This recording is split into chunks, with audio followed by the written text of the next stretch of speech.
Nigerians from other tribes in the country have their own stereotypes or perception of who the Igbo man is. Some say he has an indestructible spirit, others say he's dogged in his ways, and many believe he's industrious. But who really is an Igbo man? The Igbos are a tribe in Nigeria from the southeastern part of the country. The military coup of 1966, the counter coup, and the killings of Igbos in the northern part of the country were some of the reasons for the Nigerian Civil War in 1967. The struggle by some Igbo people to secede from Nigeria started when the late Chukwuemeka Odumegu Ojukwu, a military officer, announced the breakaway of the eastern region under the new name Republic of Biafra in 1967, which triggered the war. It lasted for 30 months and claimed more than 1 million lives. Now, 50 years down the line, there are renewed agitations for the Republic of Biafra by members of the Movement for the Actualization of Sovereign State of Biafra and the indigenous people of Biafra. Could it be the infamous quit notice by a group in Kaduna, a northern state, to the Igbos living in the area be responsible for this? But the Nigerian Constitution says in Section 2 that Nigeria is one indivisible and indissoluble sovereign state to be known by the name the Federal Republic of Nigeria. What exactly do the Igbos want? Why are some Igbo youths supporting the ideals of the pro-Biafran groups? You're on to Youth Talk. On this show, we believe in the power of dialogue. We believe in providing alternative narratives to those fundamental issues that could actually bring violence. Today, we're asking a question. Why do young Igbo men or youths support the ideals of pro-Biafran groups who are calling for, a sovereign state? I have with me to discuss this Mondo Obani, a lawyer, Sami Bemere, a journalist, and Godwin Okariwe. He believes and supports pro-Biafran groups. I am Juliet Obata. You're welcome to the show. Now, let me start with you, Mr. Godwin. What are you angry about? What are you so agitated about? What does the Igbo youth want?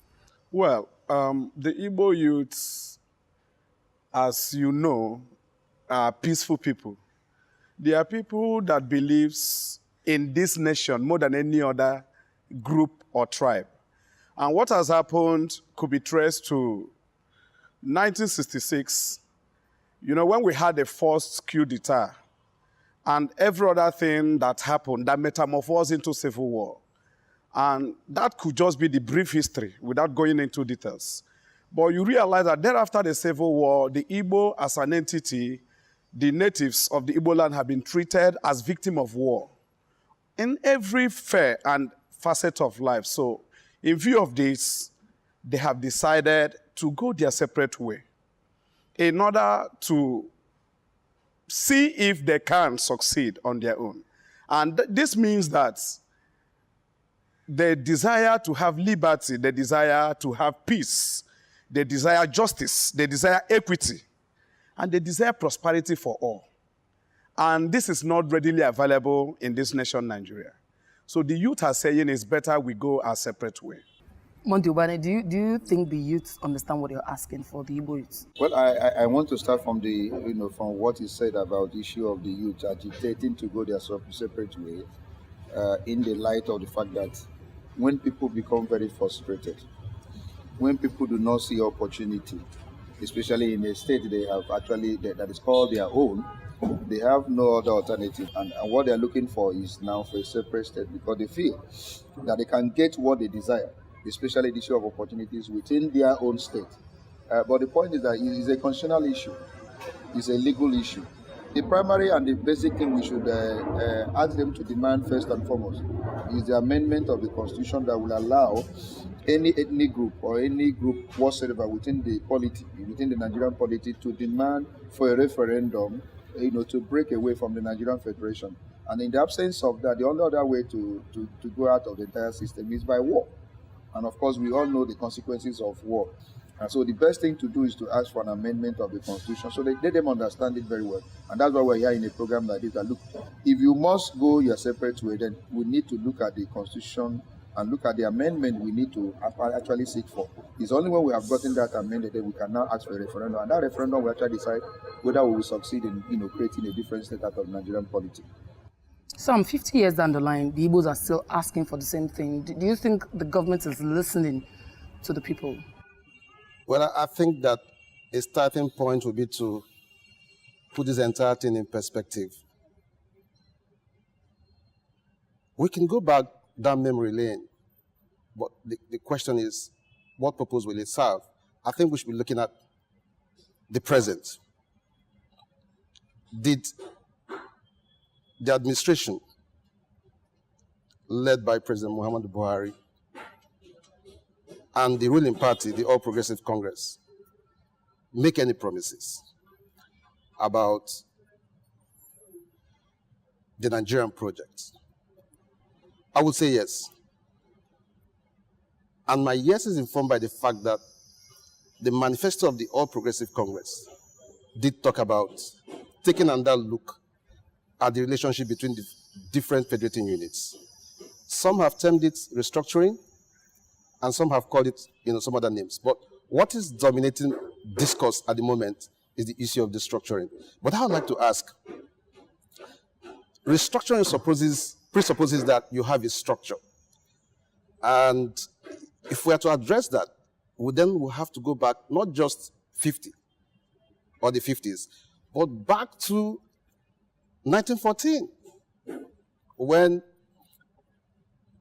the British put together today what I would rather consider a contraption. So, is the ruling party listening at the moment to agitations by different groups in Nigeria? Taking a look at what the government has said in the last couple of weeks, I will say that there is, in my view, some form of inconsistency for a party that promised restructuring to have its senior members come out publicly and say to the world it's irresponsible to talk about restructuring or opportunistic to talk about restructuring, then that calls to question the sincerity of the entire talk about the government listening. Frankly speaking, I think that the body language of the present administration does suggest to me that they are not too favorably disposed towards a very frank talk about how the different units that make up this country should move forward. Can you hold your thoughts? Let me understand what Uban is saying. Yes, I may not agree with him entirely. In taking only the statement of El-Rufai to mean the mindset of the ruling party, because I know that the governors of APC also met and then came out with a statement agreeing that there must be a restructuring. I also know that the current chairman of APC also mentioned the issue of restructuring. I also know that the presidency at the time also issued a statement in which they agreed that we must also look at the structure of the country as is presently constituted and something will be done concerning it. I also know that even presently the House, the National Assembly, is saying that they have to restructure Nigeria. The restructuring that most of us understand is that, look, the country as presently constituted, where every power is central, cannot work in a country that is so diverse in religion, diverse in ethnicity, diverse in tongue. There are so many things that makes us so diverse. So you cannot run such a country in a unitary system. It has to be a proper federal system. So one single statement of a governor who happens to be an APC governor cannot be used to now equate all the mindset of the entire political party or even the government that is at the center, because almost all of them are agreeing that we must look at the issue of the structure. Now, presently, the structure is defective. So my view about what my brother is saying, about the agitation. Why there is agitation in the country today is as a result of bad governance. And this has been accumulated over the years, where when one person comes into power, he neglect all the ethnic groups and then begin to concentrate power on his own people and all that, and then don't take Nigeria as a constituency. And so the moment you begin to do that, and then people are not getting the feel of governance, they have a right to agitate. They have a right to cry out, and this is what is going on presently. It's not only people that are agitating. Even the ones that gave quick notice, they are also not too happy with the Thai Federation and all that. So it is important we get all that fact, correctly. Yes. Let me find out from God. Yes. Are you going to be satisfied with restructuring? No way. You will not. Yes. You insist on having a separate state. Having a separate state. Like he said something. He talked about something that are not domiciled in our constitution, 1999 constitution. But then you understand that the African Charter of Human Rights and Human and People's Rights, the African Charter 20 Section 1, talked about this as well. Giving right for people for self-determination. Do you think the Igbo man is ready for self-rule? Yes. Or for a separate state? You think we've gotten to that level where you have a separate state? What does it take? Do you think so? Because the point is that when you talk about self-determination, it is when you are under colonial rule, when you are under a rule of of imperial power. Yes. You can talk about self-determination. It happened in the 1960s, where the issue of self-determination comes. In our constitution today, that is the constitution that guides Nigerian, government and guides all our interrelationship, all the institutions and all that. It's the Nigerian constitution, 1999. The referendum we have is for recall when a person is not doing well. Another edition we have is when you want to create a state, and even when you want to create a local government. These are there; they are all in the constitution. But to have a referendum in order to secede is not there in the constitution. What we're saying is that we must amend our constitution first and foremost in order to allow for any ethnic group that wants to go their separate way. For it to be there must be a referendum. So you cannot use the African Charter now to override your internal. That's my only Sam, problem. What do you think? Yeah. I like the fact that we are pointing to the issue of operating within the confines of the Constitution. My concern here is, are we truly sincere? Are we honest about admitting views that will lead us towards a genuine reconciliation of those things that we feel are dividing us? That's my concern here. And that's why I said in my earlier contribution that the body language of the government. And I want to concede that there's been talk by several, political office holders about what needs to be done.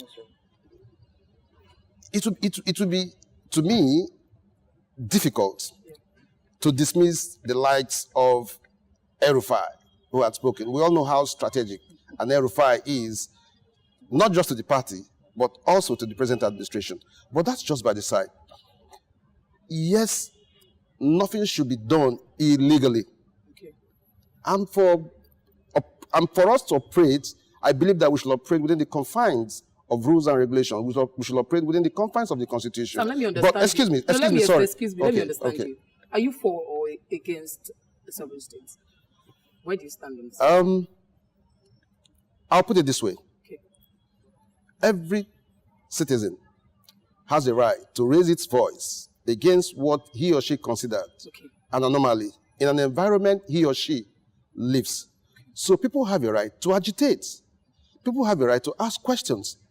For me, it's not about sovereignty. Okay. If a group feels so disappointed about the benefits it's deriving from its present arrangements, yes, they have a right to speak up. Do you think but these they groups should are doing it the right way? The Biafra groups we have in Nigeria right now. I think they are agitating the right way. I have a concern. I don't think that they've got good strategy. Yeah. I don't think that they got their vision right. Yes. How do I mean? I've heard and seen a lot of abuse. Yes. And I don't think that is right. You can express yourself, but not abuse people, not make people feel so unwanted. Because in the matter of we want to go, yes, it has to be negotiated. Even if the law permits you to go, it has to be negotiated.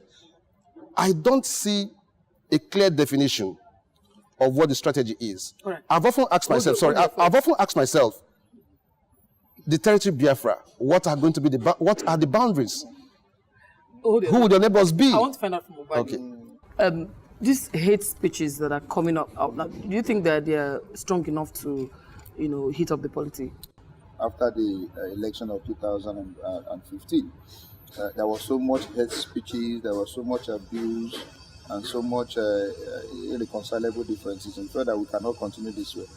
We all need each other. When the outsiders needed to grab power, they needed a major ethnic group, and they found an ally in the Yorubas. And that's why they recorded the success they did in 2015. For Igbos also, who may likely occupy, such a seat, the presidential power, very soon, and that I'm optimistic about it. They also need not to, destroy the entire bridge. So they need to build bridges.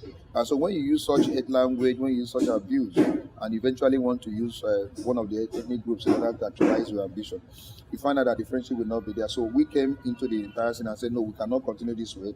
The hate language, the abuses are clearly unnecessary. That the issue of strategy is very key, which is what my brother has pointed out. Okay, if you want even to do this, what is your strategy on ground? Yeah. What are the plans? What are the framework you're working with? We don't see any framework and all that. Of course, we cannot support that. At the level of our education, at the level of our enlightenment, if you see things not going right in Igbo, we should be able to speak out.